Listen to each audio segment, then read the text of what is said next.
I'm Owen Bigland. This is the Inside Edge video blog. Okay, just got back from a nice vacation, 12 days in Maui. It was beautiful. Market continues to be on the slower side here. It's been a slow summer. I've generally now been using a little of this time to take a few more breaks. I'm always traveling a lot. I was in New York, Toronto, Montreal about 6 weeks ago. Just finished this trip to Maui, which was wonderful, and getting ready to go away again for most of December. So I use the time wisely, take a little bit of a break when markets are slow. But I've been gone for the last couple of weeks, back in my office now today, and going through my emails here. Of course, I get a ton of emails every day, but inundated, the last 3 or 4 weeks with assignment sales. And I've mentioned this before in passing quite a few times on my blog the last few years here on people trying to get out of a pre-sale contract. And these assignment sales, these are getting to be pretty nasty stuff right now. People trying to get out of pre-sales. These assignment sales, these sellers are definitely desperate and throwing out, and taking off on huge losses off their contract prices. So I'll give you a couple of examples, but I think since I've been gone, now that I got back, I think I had 18.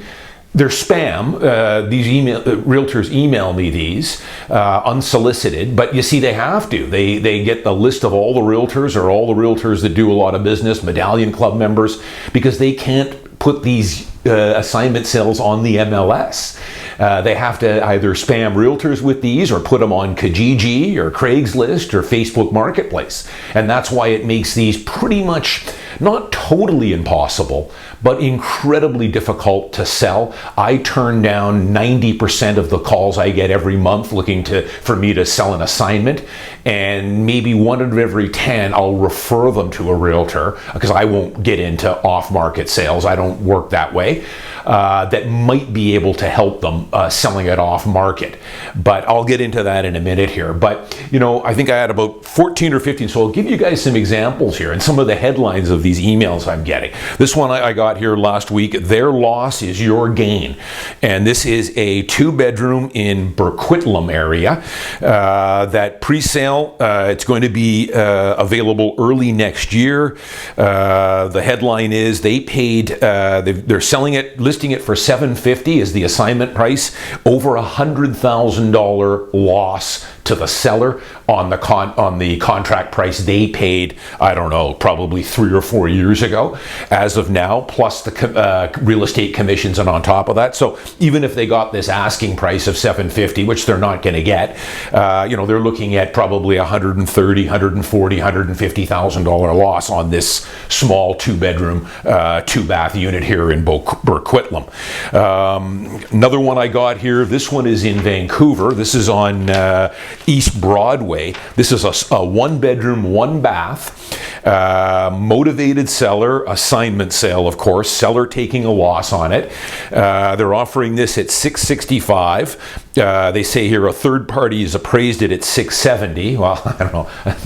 I would take that with a grain of salt as well, because these assessed values, who knows where they're coming up with them, who's doing the assessment and everything else. But on this one, they're offering a $50,000 real estate commission bonus to the realtor. In most cases, that realtor, if they're like me, would rebate that back to the seller, give it to your buyer. But $50,000 bonus, so total commission is over $60,000. Now, the reason they're doing this is, if you go in here, this guy realtor says the developer is restricting us from listing these below the purchase price. So you see, how long have I been going on about the perils of pre-sale? Don't go near them. For over 10 years I've been telling you guys. I'm going to get into a little rant here in a minute. And you see, this is just one more restriction that these developers have now put in. They've just layered them in excessively over the last 13 or 14 years. The pendulum is shifted all the way over, as I've told you guys, into the developer's favor and the marketing company. The buyer now has nothing.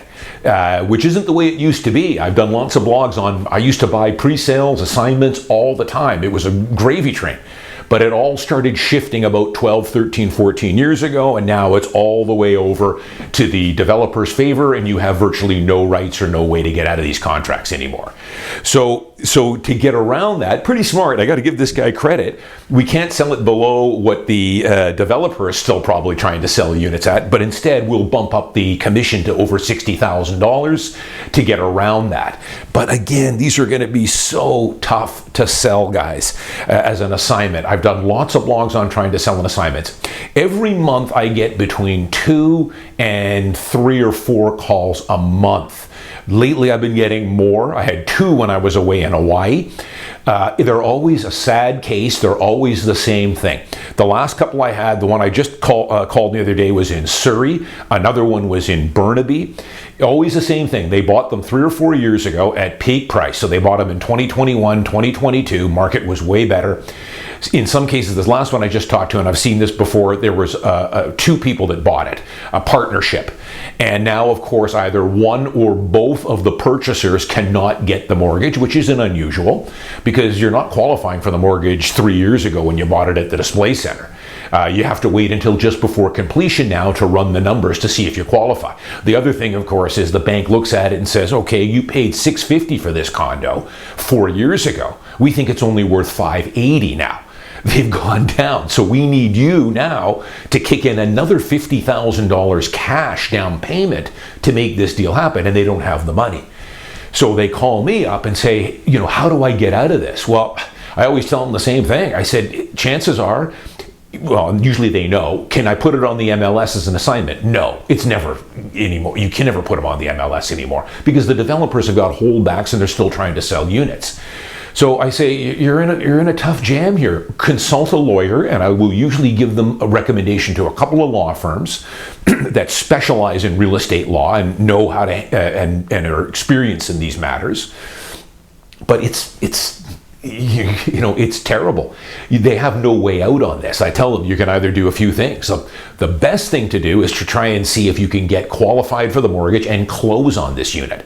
Now, of course, you're going to have to pay the GST, 5%. The market is deteriorated. It's not worth as much as you paid for it. And then put it on the market as a tangible unit. But that's no fun because it's going to be you and 30 other parties, other sellers that are in the same boat. There'll be 30 listings and down go the prices, and you're going to have to undercut to get it sold. Option 2 would be to close on it, put a tenant in it for a year or 2, let all that inventory get washed out, all the weak hands get flushed that are trying to get out of these sales, and then review it in another year or 2. I've got a couple of those going on right now with people that I consulted, and they were able to put a pretty decent tenant in there at a good rent and just ride it out. Those are the best scenarios, but a lot of times they just cannot close on this. They don't have the money, they don't have the additional down payment, or they just simply cannot qualify now. So now you're in serious trouble. So 2 options here. You're going to have to walk away and breach the contract. You're not able to close on it.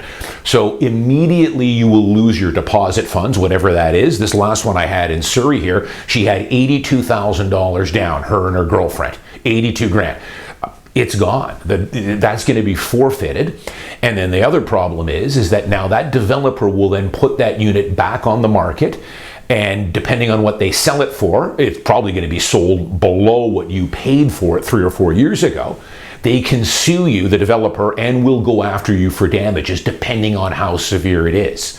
If it's just a $10,000 less than what you paid, maybe they let you go. But in most of these cases now, these units are worth, of the 1 beds, are 50, 60K less than what they paid. On the 2 beds, 100, 200, 300,000 depending on the product. That developer will more than likely go after you and sue you for damages, breach of contract, for the difference from what you paid to what they're finally able to sell it for in the open market, tangible market.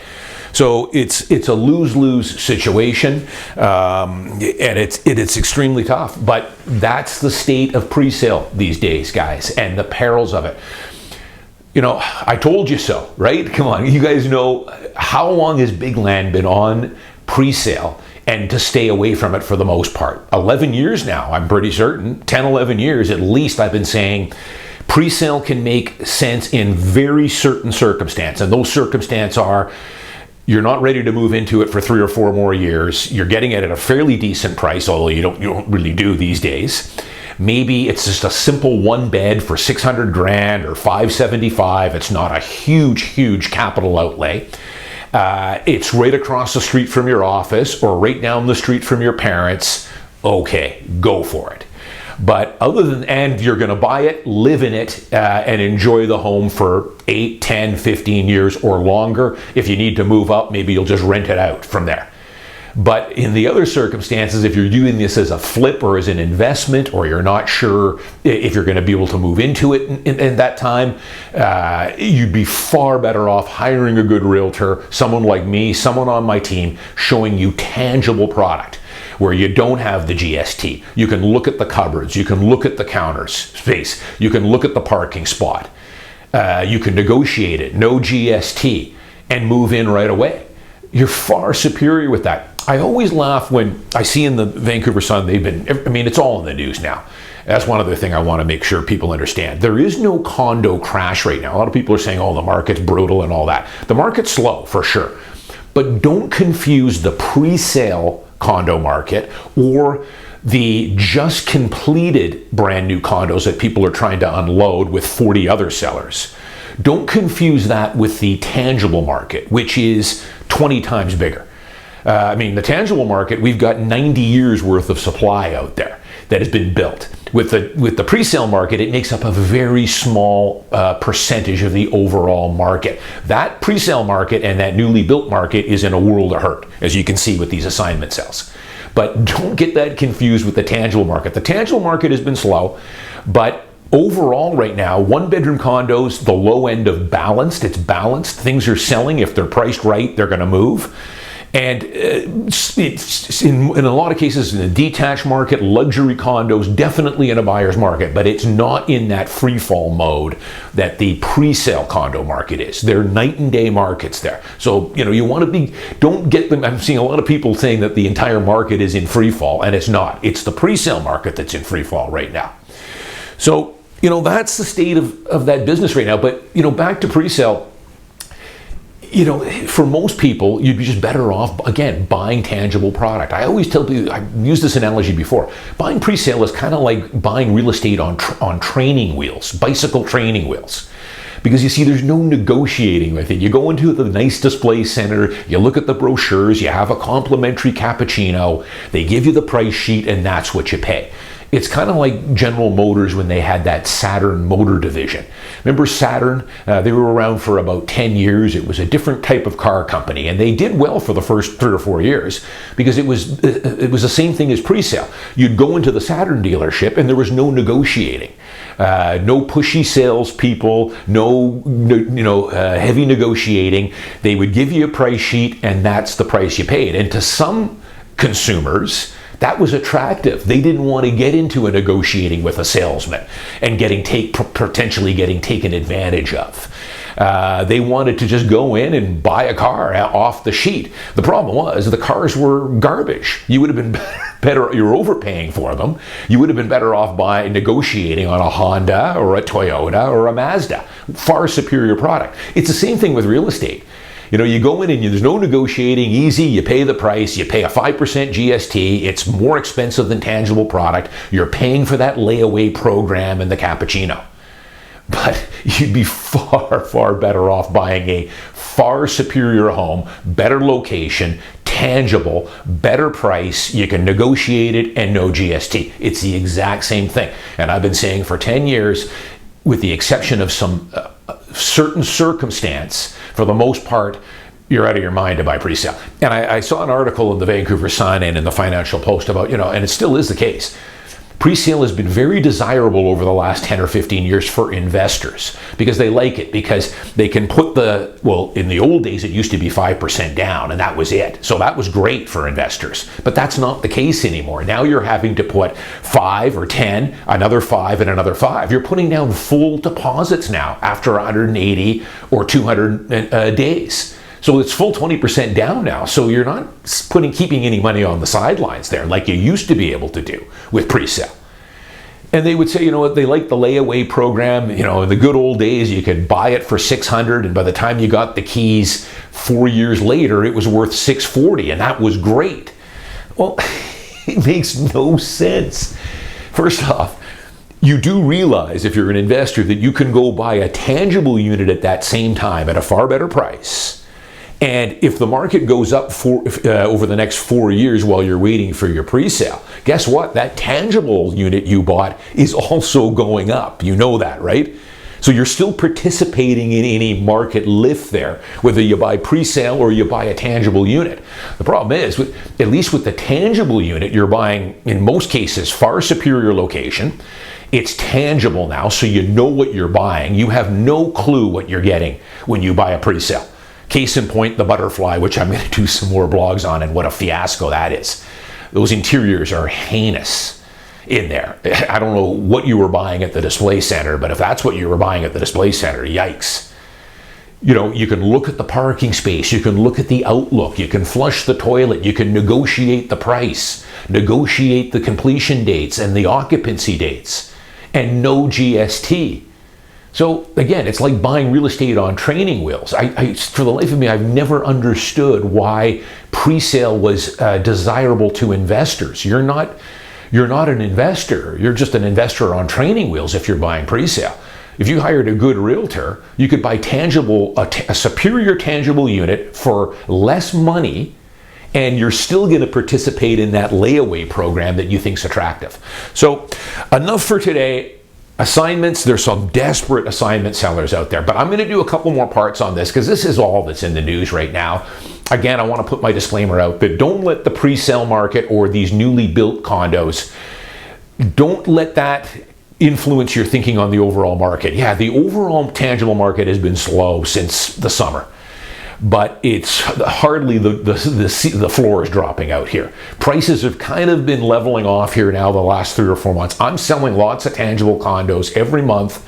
It's a little bit of a grind right now. You know, the viewings aren't coming fast and furious like they normally do. Sometimes I've got to reduce it once or twice and then it'll get sold. But don't confuse that with this pre-sale or newly built market, because that is in a tough spot, or these people that are trying to sell these assignments. Those are tough. I turned down I turned down all potential assignment sales because, first off, I can't sell them. I can't put them on the MLS. I can't market them. It's not tangible. I've told you guys, when someone sees an assignment sale, a savvy buyer on these smells blood in the water. And they are not going to offer you anything near what you paid for it. Even these ones here that are $100,000 below contract price, offers are going to start at $200,000 or $250,000 below contract price because they know you are in a tough spot as the seller. They know it's a number of things. You can't complete on it. You can't get the mortgage. You've lost your other partner. You're moving and you're not going to even be here. And you need to unwind this thing. So of course they're going to offer you a fraction of what you paid to get out from under this. And they know that if you can't complete on it, you're going to lose your deposit and you're going to get sued for the difference. And that difference, again, last thing I'll just tell you, if you're interested in buying an assignment in a certain strata, don't buy it as an assignment. Just wait till the building gets complete, and you're going to see a flood of listings from all these people that are in the same boat as these assignment sellers, but at least we're lucky enough to be able to at least complete, and they're going to put it on the market. And it's going to be a race to the bottom. That's how these work. When you've got 20 or 30 listings, they're all going to undercut each other. Now, it's tangible. Now you can actually see what you're buying here with this new build and negotiate a price. I'm Owen Bigland. As always, thanks for watching. See you next week.